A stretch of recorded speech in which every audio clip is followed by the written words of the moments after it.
Ayan, hello! So, today makulim yung panahon at parang uulan po. Ayan, tignan niyo po. O, diba? So, mula kaninang maga, is already 1:30 in the afternoon. And, kaninang maga, ganyan na yung panahon. So, may magpa-flower tayo na astro. This is the Goryo. Goryo type Astrophytum. 5 ribs. Ayan.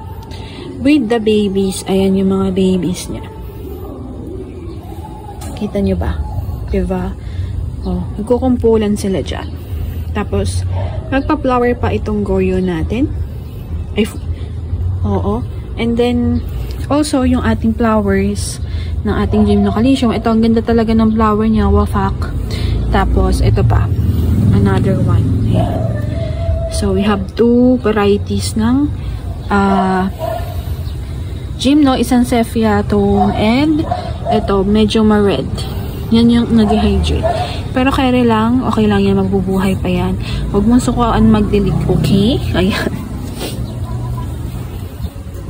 So, marami tayo ulit magpa-flowers na mga Astro and Mirios.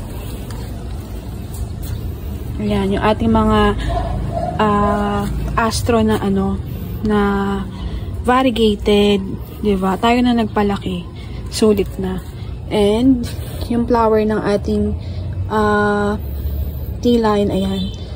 Sa pops niya, no? So, kaka-water ko nga lang kasi ilang araw na din hindi na tubigan.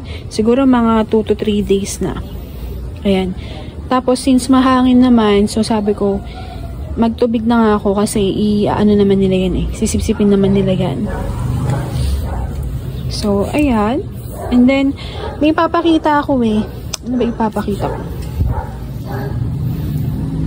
Ayun, yung ating cristata na mayroong shade ng variegation. Ayan. So, malaki na sila yung mga cristata natin. So, mas mabilis talaga silang lumaki. Yung ating clump na Gymnocalcium. Saan ko ba ito nabili? Ay, kay nakalimutan ko na yung seller. Tapos, ito yung cristata pa natin. Tapos, yung ating piniplex dati, ngayon, di ba parang yellow, nagiging orange na siya. So, nai-stress na yung kanyang kulay since umulan. Tapos, yung iba nating succulent dito, ayan, nai-stress na din yung kulay.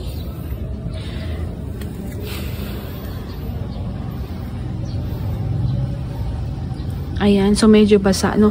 Ito, nag-flower kahapon. 1, 2, 3, 4, 5, 6. Star shape natin. 6 ribs naman siya. Asan pa ang star shape natin? Ito pa. Dati maliit lang yan. Pero ngayon, ang laki na nila. Nakakatuwa naman din talaga.